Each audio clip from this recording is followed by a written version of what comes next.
अस्सलामु अलैकुम वरहमतुल्लाहि वबरकातुहू। शहनशीन पर तशरीफ़ फरमा हज़रत मौलाना मुफ्ती इस्माइल साहब, रुकन असम्बली मालेगांव महाराष्ट्र मजलिस इत्तेहादुल मुस्लिमीन, जनाब साबिर भाई साहब, सदर गुजरात मजलिस इत्तेहादुल मुस्लिमीन, हैदराबाद के रुकन असम्बली जनाब जाफ़र हुसैन मेराज साहब, साबिक़ा रुकन असम्बली महाराष्ट्र जनाब वारिस पठान साहब, मोअज़्ज़िज़ उलमाए किराम, मशाइख़ीन उज़्ज़ाम, मेरे अज़ीज़ दोस्तों और बुज़ुर्गों, मेरे गयूर नौजवान साथियों, मैं आप तमाम का दिल की गहराइयों से शुक्रिया अदा करता हूँ कि आप तमाम ने अपना कीमती वक्त निकाल कर आज के इस मजलिस इत्तेहादुल मुस्लिमीन के जलसे में शिरकत की। मैं आपका शुक्रिया अदा करता हूँ और अल्लाह से दुआ करता हूँ कि अल्लाह सुब्हाना व तआला आपके दिलों में जो अल्लाह ने अपने फ़ज़ल से मजलिस इत्तेहादुल मुस्लिमीन के लिए जो मोहब्बत पैदा की, ये मोहब्बत अल्लाह सुब्हाना व तआला इसको क़ायम और दायम रखे। और इंशाअल्लाह ताला आपका यहाँ पर हज़ारों की तादाद में जमा होना, मुझे यकीन है कि वडगाम की सरज़मीन पर एक नया सियासी इनक़लाब लिखा जाएगा इंशाअल्लाह। मेरे अज़ीज़ दोस्तों और बुज़ुर्गों, आपने अभी मुफ्ती इस्माइल साहब से बसीरत अफरोज़ खिताब सुना, फिर साबिर भाई साहब ने अपने एहसासात को आपके सामने रखा, और फिर वारिस पठान साहब ने गुजराती में और उर्दू में अपने जज्बात को आपके सामने रखा। मैं आपके पास सिर्फ इस बात का पैगाम देने आया हूँ कि ये हमारा वतन जिसको हम भारत कहते हैं, इस वतन अज़ीज़ को हमने, हमारे बुज़ुर्गों ने, हमारे असलाफ़ ने अपने खून और पसीने से और अपनी कुर्बानियों से इस मुल्क को आज़ाद करवाया, और इस मुल्क की आज़ादी में जहाँ पर हमारे बुज़ुर्गों ने अपना सब कुछ कुर्बान किया, वहीं पर तारीख़ गवाह है कि हमारे बुज़ुर्गों ने माल्टा की जेलों में तकालीफ़ उठाई, अंग्रेज़ों के जुल्म का शिकार होना पड़ा, अपने घर बार को उनको छोड़ना पड़ा, तभी जाकर इस मुल्क को आज़ादी मिली। मेरे अज़ीज़ दोस्तों और बुज़ुर्गों, मुल्क आज़ाद होने के बाद संविधान बनाया गया, और उस संविधान में इस बात की इजाज़त दी गई कि हमको ना सिर्फ इज़्ज़त दी जाएगी, बल्कि हमको भारत के संविधान के तहत हमको अपने मज़हब पर, अपनी तहज़ीब पर चलने की मुकम्मल आज़ादी दी गई। आज जहाँ पर हम हमारे मुल्क की आज़ादी का अमृत उत्सव मना रहे हैं, मगर मेरे अज़ीज़ दोस्तों और बुज़ुर्गों, मुझे कहना पड़ेगा कि अमृत उत्सव तो मना रहे हैं, मगर ये कौन सा अमृत आप देश में बांट रहे हैं कि जहाँ पर आप और हमसे कहा जा रहा है कि हमारी बेटियाँ, हमारी माएँ, हमारे घर की हमारी बीवी, अगर वो अपने पसंद से हिजाब पहनना चाहती है, तो हमसे कहा जा रहा है कि नहीं, हिजाब नहीं पहन सकते। अगर वो हिजाब पहनकर पढ़ना चाहती हैं, तो हमारी बेटियों से कहा जा रहा है कि अगर तुमको पढ़ना है तो तुम हिजाब उतार कर पढ़ो, और हिजाब को जिहाद से जोड़ दिया गया। आप बताइए मेरे अजीज दोस्तों और बुजुर्गों, हिजाब पहनना भारत के संविधान के तहत जो आर्टिकल है 29 के तहत हमको इजाजत है कि अपने कल्चर पर चलें। सुप्रीम कोर्ट का फैसला है कि कौन क्या खाता है, अपने घर में क्या पहनता है, वो उसका बुनियादी हक है, फंडामेंटल राइट है, मगर उस पर सवाल उठा रहे हैं। फिर बात हिजाब पर ख़त्म नहीं हुई, अब आ गई बात हलाल गोश्त पर भी बात आ गई कि नहीं, हलाल गोश्त नहीं खा सकते, बल्कि हलाल गोश्त से कह रहे हैं कि उस पर पाबंदी लगा दो।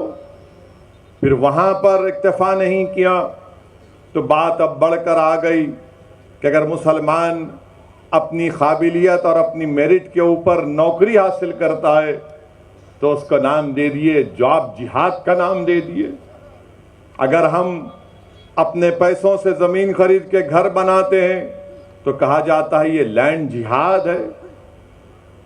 आप बताइए, हिजाब को जिहाद से, हलाल को जिहाद से, घर को जिहाद से, नौकरी को जिहाद से, हर चीज को मुसलमानों के ताल्लुक से वतन अजीज में एक नफरत की फिजा पैदा की जा रही है। हमारे हिंदू भाइयों को ये पैगाम दिया जा रहा है कि इस देश को अगर खतरा है तो मुसलमानों से है। मैं आपके दरमियान में खड़े होकर ये बात साफ और वाज़े अल्फाज में कह रहा हूं कि इस देश को अगर खतरा है तो गांधी के कातिलों से खतरा है। इस देश को अगर खतरा है तो नाथूराम गोडसे को अपना हीरो मानने वालों से, इन जालिमों से खतरा है। मगर इस पर बात नहीं होगी। गोडसे के भक्त आज ये नफरत की फिजा भारत में पैदा कर रहे हैं। आज आप देख रहे हैं कि जब मैंने हिजाब के मसले को उठाया तो उत्तर प्रदेश के विधानसभा के चुनाव चल रहे थे, तो मुझ पर तनकीद की गई कि वैसी तुमने उत्तर प्रदेश में हिजाब के मसले को क्यों उठाया। मेरे अजीज दोस्तों और बुजुर्गों, मैं हुफ़ाज़ किराम के दरमियान में खड़े होकर लब कशाई कर रहा हूं। मैं उलमाए किराम के दरमियान में खड़े होकर बोलने की जुर्रत कर रहा हूं। मैं सियासत के मदरसे का तालिब इल्म हूं और सियासत सीखने की कोशिश कर रहा हूं, और सियासत का तालिब इल्म होने की बुनियाद पर मैं ये कह सकता हूं कि हर चीज इस्लाम दुश्मन ताकतें ये देखती हैं कि मुसलमानों को मुल्क के एक हिस्से में चुमटी लेकर देखो, तनकीद करके देखो, इनको हिलाकर देखो, इनका रद्द अमल क्या होगा। जब मैंने हिजाब के खिलाफ आवाज उठाई और कहा कि हिजाब हम पहनेंगे, हमारी बेटी, हिजाब हमारा बुनियादी हक है, अगर आज हिजाब पर खामोश हो जाओगे तो कल कहेंगे दाढ़ी बहुत लंबी है, कम कर लो।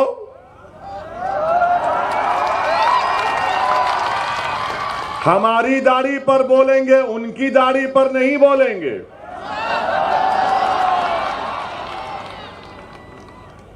कल कहेंगे कि नहीं टोपी बड़ी ठीक नहीं है, टोपी उतार लो। तो ये कोशिश जो मुल्क में की जा रही है वो क्या है? तनकीद करने वालों करो मुझ पर तनकीद, मगर हिजाब को क्यों टारगेट किया जा रहा है? क्योंकि मुसलमानों का कल्चर उनसे छीन लिया जाए, मुसलमानों की तहजीब को उनसे छीन लिया जाए। जब मुसलमानों को उनकी तहजीब और तमद्दुन से दूर कर दिया जाएगा तो मुसलमान क्या रहेगा? एक जिंदा लाश रहेगा। इसीलिए मैं आपसे कह रहा हूं कि आपको अपनी एक सियासी ताकत और अपनी आवाज को बनाना है। मैं आपको खुलकर कह रहा हूं, याद रखो मेरी इस बात को आप, कि हम हुकूमत को नहीं बदल सकते, मगर हम अपने वोट से हमारे दलित भाइयों को और हमारे सेकुलर रखने वाले हिंदू भाइयों को साथ लेकर अपनी पार्टी के नुमाइंदों को कामयाब करके गुजरात की विधानसभा भिजा सकते हैं, ताकि वो गुजरात की विधानसभा में खड़े होकर आपके इंसाफ का मुतालबा कर सकें, आपकी आवाज बन सके, आपके तालीम के मसलों को उठा सके, आपकी जिंदगी और मौत और हयात के फैसले जहां पर हो रहे वहां पर आपकी आवाज को रख सकें। इसीलिए मैं आपसे अर्ज कर रहा हूं कि सियासी ताकत को पैदा करिए, सियासी नुमाइंदों को कामयाब करिए। तनकीद करने वाले तनकीद करते रहेंगे, मगर मैं दलाइल के साथ अपनी बात को हमेशा रखता आया हूं और आज भी रखने की कोशिश करूंगा। मेरे अजीज दोस्तों और बुजुर्गों, आज आप देख रहे हैं कि ज्ञानवापी मस्जिद का मसला उठा दिया गया। जब मैंने उस पर कहना शुरू किया तो फिर से उंगलियां उठाना शुरू कर दिए, तनकीद करना शुरू कर दिए कि आखिर तुम क्यों बोल रहे हो। तो फिर आप बोलो ना, जो मुझे खामोश रहने के लिए कह रहे हैं, आप क्यों नहीं बोलते।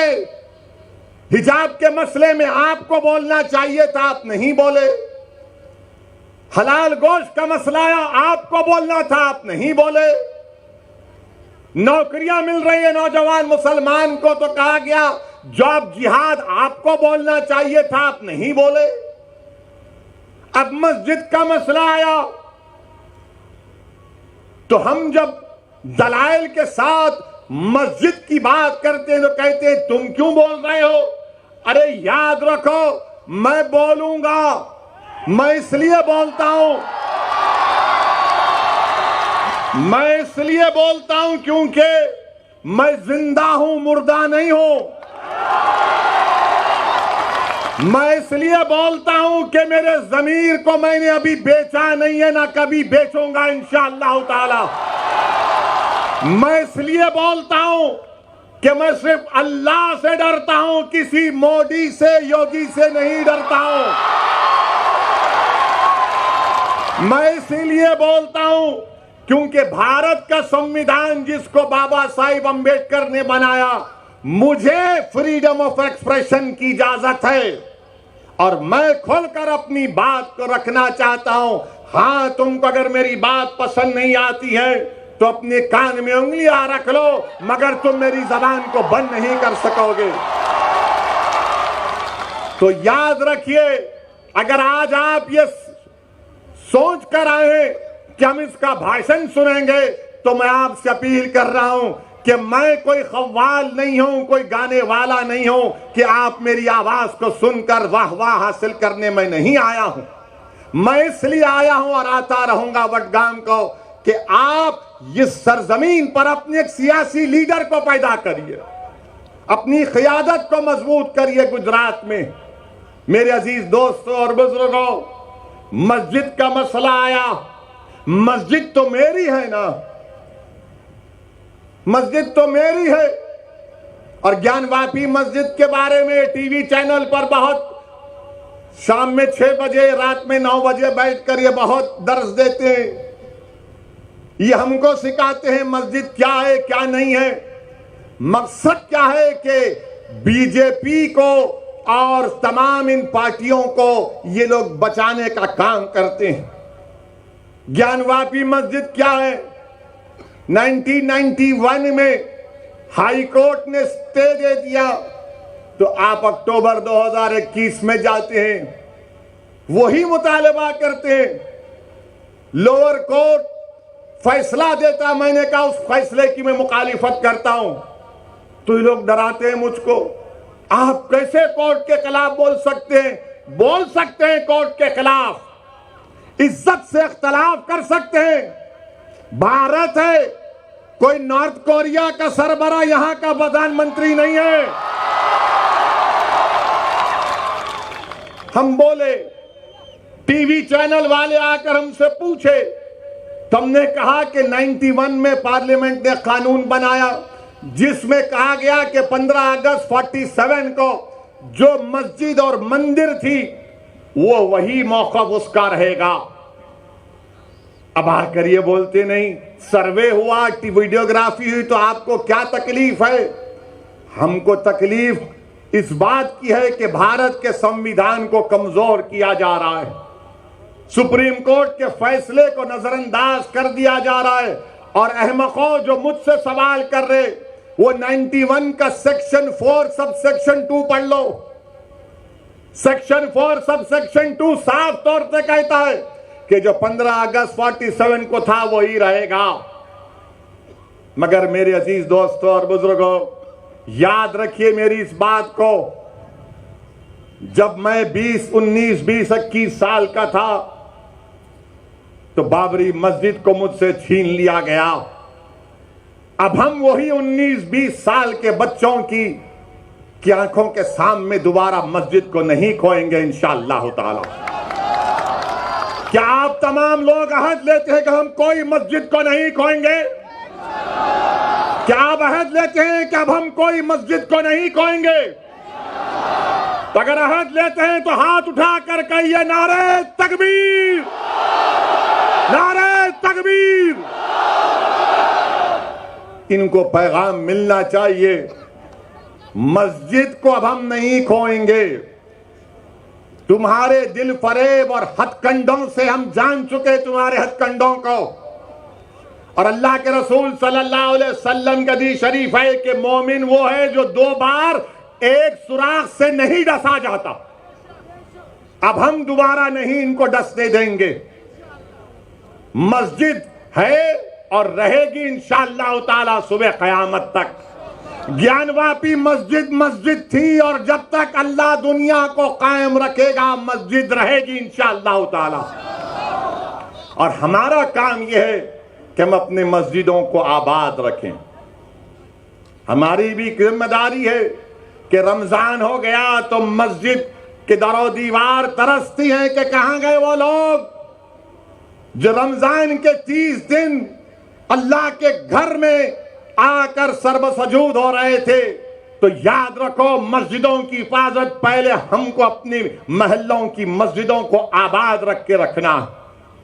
अगर हम अपने महल्लों की, गांव की मस्जिद को आबाद रखेंगे तो ये शैतानी ताकतें जो ललचाई हुई नजरों से हमको अपनी तहजीब से महरूम करना चाहती हैं, इनको पैगाम मिल जाएगा कि अब दोबारा मुसलमान भारत का मस्जिद खोने को तैयार नहीं है।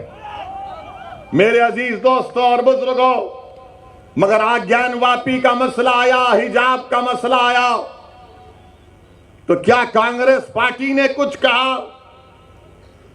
कोई कांग्रेस के लीडर ने कहा? नहीं बोलेंगे। क्या समाजवादी के या आप पार्टी के किसी कायद ने कहा? नहीं बोलेंगे। क्यों नहीं बोलेंगे? क्योंकि इनको मालूम कि मुसलमान तो डराओ, इसको डराओ और डरा कर वोट हासिल कर लो। इनको मालूम कि मुसलमानों का जहन उसमें डाल दिया गया कि नहीं नहीं, आपको सरकार को बदलना है।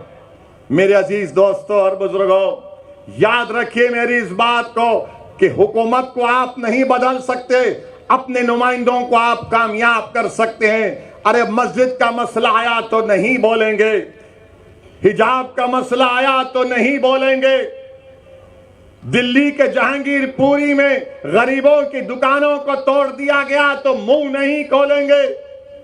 मैं जब दुकानों को दिल्ली में तोड़ा जा रहा था, जब बुलडोजर दुकान के पास पहुंच चुके तो किसी गरीब ने मुझे फोन करके कहा कि ओवैसी का तुम आओगे या नहीं आओगे? मैंने कहा जरूर आऊंगा। पहली फ्लाइट लेकर दिल्ली को जब पहुंचा, हमारे दिल्ली के मजलिस के सदर कलीम हफीज साहब से कहा कि हमको जाना है। हम गए वहां पर, उसी मस्जिद में जाकर नमाज मगरिब अदा की, रास्ते में रोजा खोलना पड़ा, वक्त हो गया था। जिस मस्जिद के सामने उसकी दीवार को और गेट को शहीद कर दिया गया था। आप बताइए क्यों नहीं गए ये तमाम पार्टी के लोग जो मुझ पर इल्जाम लगाते हैं, जो मुझ पर इल्जाम लगाते? जाना था ना, नहीं गए। क्यों नहीं गए? क्योंकि उनको मालूम मुसलमान को डराओ और वो खुद ब खुद आपको वोट देता रहेगा। मैं इस मिजाज में तब्दीली पैदा करने के लिए आया हूं। मैं आपसे कह रहा हूं कि सिर्फ अल्लाह से डरो, इन जालिमों से मत डरो। मैं आपसे अपील करने आया हूं कि आप अपनी आवाज को उठाओ। अगर मुल्क में ये तमाम हालात पैदा हो रहे हैं तो उसका मकसद क्या है कि भारत के मुसलमानों को डराया जाए, उनको खामोश कर दिया जाए और उनको मुसलमान सिर्फ उनकी घर तक रखा जाए और बाहर में मुसलमान के कोई मजारे ना करें। मैं आपसे अपील कर रहा हूं कि हम घर में भी मुसलमान बनकर रहेंगे, बाहर भी मुसलमान बनकर रहेंगे। हालात कुछ भी होंगे मगर हम डर कर मायूस हरगिज नहीं होंगे। हम डर कर अपने घर में नहीं बैठ जाएंगे। हिकमत के नाम पर बुज़दिली के मजारे नहीं करेंगे। मैं आपसे ये नहीं कह रहा हूं कि तशद्दुद पर आ जाओ। मैं आपसे ये कह रहा हूं कि अपने हौसलों को बुलंद रखो। मैं आपसे ये नहीं कह रहा हूं कि तशद्दुद करो। मैं आपसे कह रहा हूं कि सबर का दामन मत छोड़ो, मगर जब मुकाबला होगा तो हिम्मत और हौसले को बुलंद रखो। और मुकाबला जमहूरियत के दायरे में रहकर होगा। मुकाबला जमहूरियत के दायरे में रहकर होगा। हम पीठ नहीं दिखाएंगे, सीना तान कर अपने हक के लिए लड़ेंगे। ये भारत का संविधान हमको इस बात की इजाजत देता है मेरे अजीज दोस्तों और बुजुर्गों। वहीं पर जहांगीरपुरी में हुआ तो मध्य प्रदेश में सेंधवा में, खरगोन में घरों को तोड़ दिया गया और कहा गया कि पत्थर फेंकते थे। अब बताइए, एक वसीम शेख जिसके हाथ कटे हुए हैं, क्या वो पत्थर फेंक सकता है? जिसके दोनों हाथ कटे हुए हैं उसकी दुकान को तोड़ दिया। एक 75 साल के ज़ईफ शख्स को खूब पीटा, कहा कि तुमने पत्थर फेंका। तो उस बूढ़े ने कहा, अरे मैं 10 कदम नहीं चल सकता, कहां पत्थर उठाकर फेंक सकूंगा। क्या कोई आवाज उठी कांग्रेस की तरफ से? मध्य प्रदेश में तो आपकी सरकार थी, गुजरात में खंबाट में, हिम्मतनगर में 10-10 साल पुराने गोडाउन थे, बीजेपी ने उन गोदामों को तोड़ दिया। कौन है ये लोग तोड़ने वाले? क्या गुजरात का मुख्यमंत्री, मध्य प्रदेश का मुख्यमंत्री,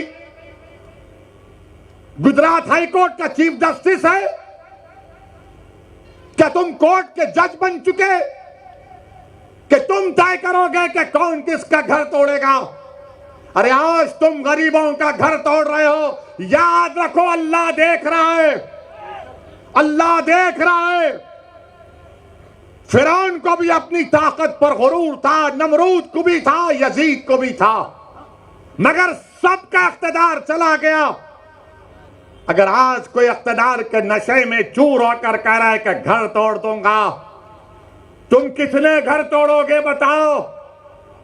तुम घर तो तोड़ सकते, मगर याद रखो इख्तिदार तुम्हारी हाथ से छीना जाएगा इंशाअल्लाह ताला। इख्तिदार किसी के पास नहीं रहता। बड़े बड़े लोग आकर चले गए। जब अलेक्जेंडर दुनिया से जा रहा था, जिसने आधी दुनिया को फतेह किया, तो उसने एक वसीयत की थी कि जब तुम मेरे जनाजे को लेकर जाओगे तो मेरे हाथ को खुले रखना। लोगों ने पूछा, अलेक्जेंडर द ग्रेट, इसमें क्या हिकमत है? तो उसने कहा कि जिसने आधी दुनिया को फतेह किया, मैं पैगाम ये देना चाहता हूं कि मैं जब दुनिया छोड़ के जा रहा हूं तो मेरे हाथ खाली हैं, मेरे हाथ में कुछ भी नहीं। तो याद रखो, जुल्म करने वालों, जुल्म को रोको। उस खरगोन में, बल्कि उत्तराखंड, खरगोन और उत्तराखंड में हमारी एक मां ने कहा, क्या कहा उस मां ने? मैं बार बार जब उसका वीडियो देखता हूं तो मेरे रोंगटे खड़े हो जाते। हमारी उस मां ने कहा कि मैं सब्र कर लूंगी, अल्लाह नहीं करेगा इंशाअल्लाह। उस मां ने कहा कि मैं सब्र कर लूंगी, अल्लाह नहीं करेगा। और मैं आपसे अपील कर रहा हूं कि अल्लाह पर तवक्कल करो, जिद्दोजहद करो मेरे भाई, मेरी मां और बहनें जिद्दोजहद करो। सूरह आल इमरान में अल्लाह फरमा रहा है कि सब्र करो, कमर बस्ता हो जाओ और सिर्फ अल्लाह से डरते रहो। हमको जिद्दोजहद करना है। अगर आप समझेंगे मैंने कांग्रेस पार्टी है, ये कांग्रेस पार्टी है क्या, मुझे बताओ आप, है क्या कांग्रेस पार्टी, बताइए। उनके मोहतरम बेचारे हर थोड़े दिन को कहीं ना कहीं गायब होकर निकलते। आखिर है क्या कांग्रेस पार्टी? लोग हम पर इल्जाम लगाते हैं कि ओवैसी के आने से गुजरात में ऐसा हो जाएगा, ओवैसी मजलिस के आने से वो बीजेपी को फायदा हो जाएगा। मैं कांग्रेस पार्टी से पूछना चाह रहा हूं, आपने गुजरात में आखिरी मर्तबा सरकार कब बनाई थी? बताओ कांग्रेसियों, तुमने गुजरात में आखिरी मर्तबा अपनी सरकार कब बनाई थी? आपको मालूम है? कितने साल हो गए? कितने साल हो गए? बच्चे तो नहीं देखे और नहीं देखेंगे इंशाअल्लाह। आप जो बुजुर्ग देखे वो देख चुके, वो भी नहीं देखेंगे। इतने सालों से ओवैसी नहीं आया, इतने सालों से साबिर नहीं आया, इतने सालों से मजलिस नहीं आई। आप कैसे हार गए? कैसे हार गए? क्या मेरे अजिन्नात आकर आपको बोले कि बीजेपी को वोट डालो? क्या मुफ्ती इस्माइल के मौकिल आकर आपको बोले? फिर कैसे आ रहे आप? इसका कोई जवाब नहीं है इनके पास। मगर अब जब आ रहे हैं तो कह रहे हैं देखो हमारे खाली 3 एमएलए हैं, तुम क्यों आए? आप भीख मांग रहे क्या मेरे से? 3 आपके एमएलए हैं, अगर मंजलिस उसको 12 कर देगी तो आपका ही फायदा है ना इंशाअल्लाह ताला मंजलिस के। हम 3 नहीं चाह रहे, हम बढ़कर चाह रहे हैं, हम अपना हिस्सा चाह रहे हैं। अगर हमारे गुजरात के पटेल भाई मुसलमानों की उनकी आबादी 1 है और उनके 47 एमएलए जीत सकते हैं और हमारे 3 क्यों जीत रहे हैं? बताओ कौन डील कर रहा है? कौन डील कर रहा है? मेरे अजीज दोस्तों और बुजुर्गों, और फिर कांग्रेस के 12 एमएलए बीजेपी में भाग गए। मेरे से पूछ कर गए थे क्या? 12 भाग गए। क्या मैंने उनको बिठाकर हैदराबाद की बिरयानी खिलाई?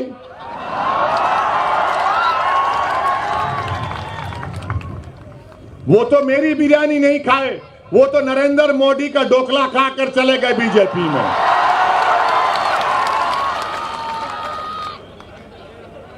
अब कांग्रेस पार्टी कुछ नहीं बोलेगी इस पर। नहीं, आप क्यों आ रहे? राहुल गांधी अमेठी में हार गए, मैं नहीं था। कैसे हार गए राहुल गांधी बताओ?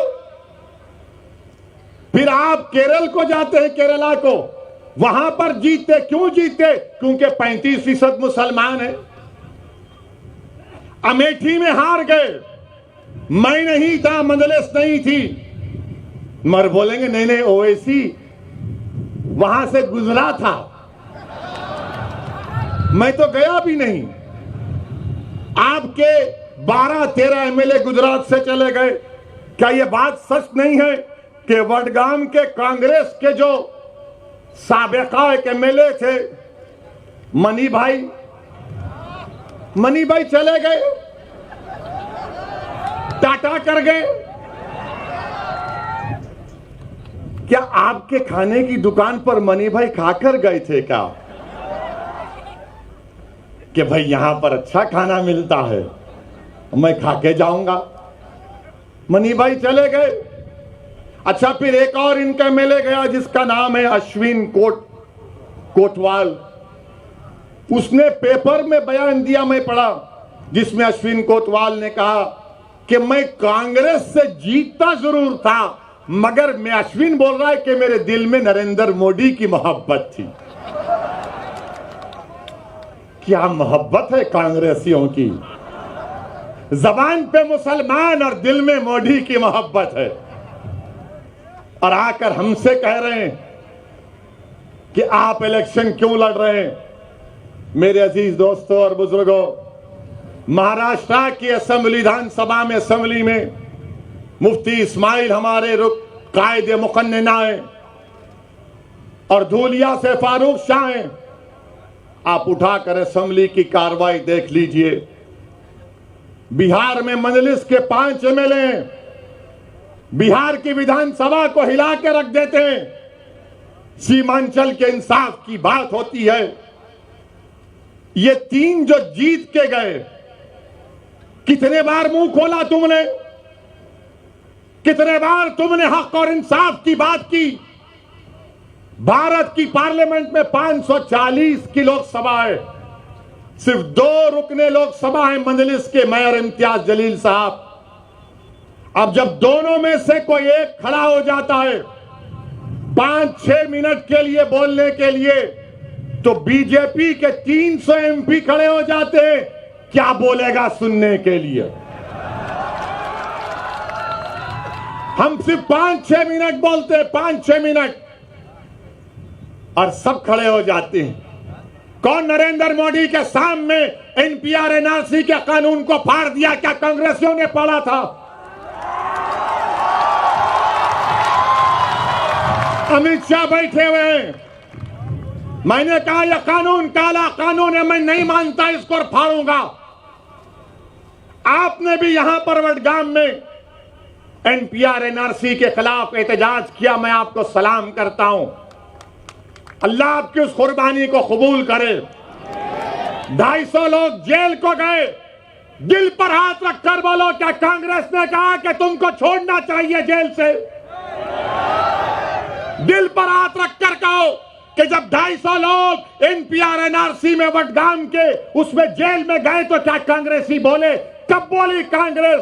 जब पट्टीदारों के लोग जेल में थे तो कांग्रेस ने कहा छोड़ो और केस को वापस लो, मगर जब वडगाम का मुसलमान जेल में था तो तुमको पट्टीदार की जबान और उनसे मोहब्बत और हमारे से मोहब्बत नहीं।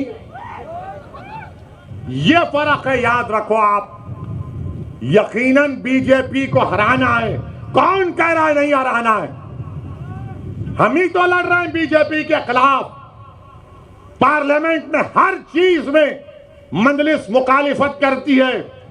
ट्रिपल तलाक का कानून आया तो मजलिस ने मुखालिफत की।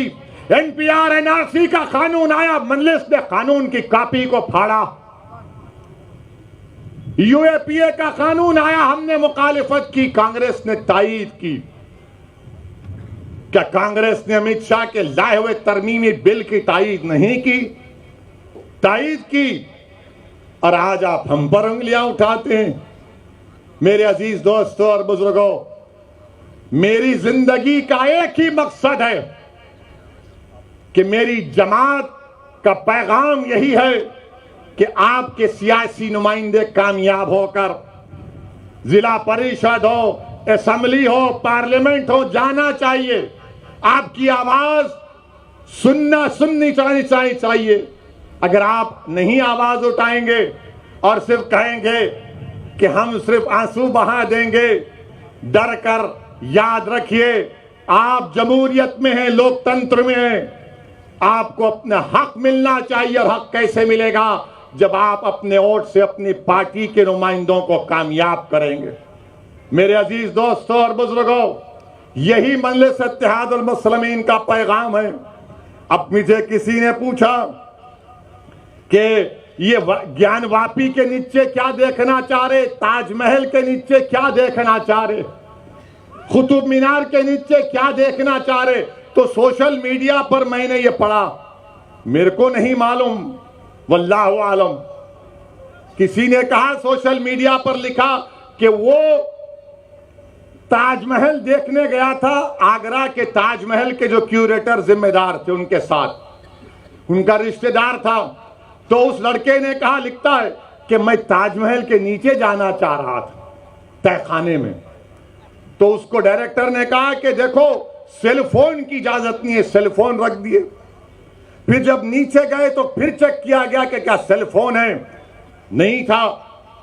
फिर जब दरवाजा खोलने की बात आई तो कहा दरवाजा नहीं खोलेंगे, उस पे गवर्नमेंट ऑफ इंडिया का मोहर है। उनसे कहा गया कान लगाकर सुन लो। तो उस लड़के ने ताजमहल के तहखाने में जो कमरा है उसमें कान लगाकर सुना, और वो खुद सोशल मीडिया पे लिख रहा है कि उसने बड़ी खूबसूरत इंसान की आवाजें सुनी।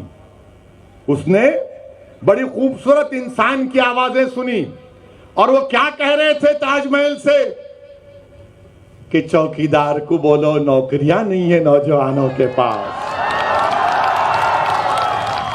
चौकीदार को बोलो कि पेट्रोल को कीमतों को कम करें। आवाज, सुरीली आवाज आ रही थी कि चौकीदार से बोलो कि महंगाई बहुत बढ़ गई, कम करो। और फिर बाद में आवाज आई कि चौकीदार चोर भी है। ये मैं नहीं, वो तो लिखा है। मुझ पर केस नहीं बुक कर सकते आप, सोशल मीडिया में आया है। ताजमहल के तहखाने में क्या है? अमा यार, हमारे घर में चिराग नहीं जल रहा है गरीबों के, तुमको ताजमहल के तहखाने की फिक्र है, कुतुब मीनार की फिक्र है, तुमको हर चीज की फिक्र है, मगर भारत के गरीबों की फिक्र नहीं।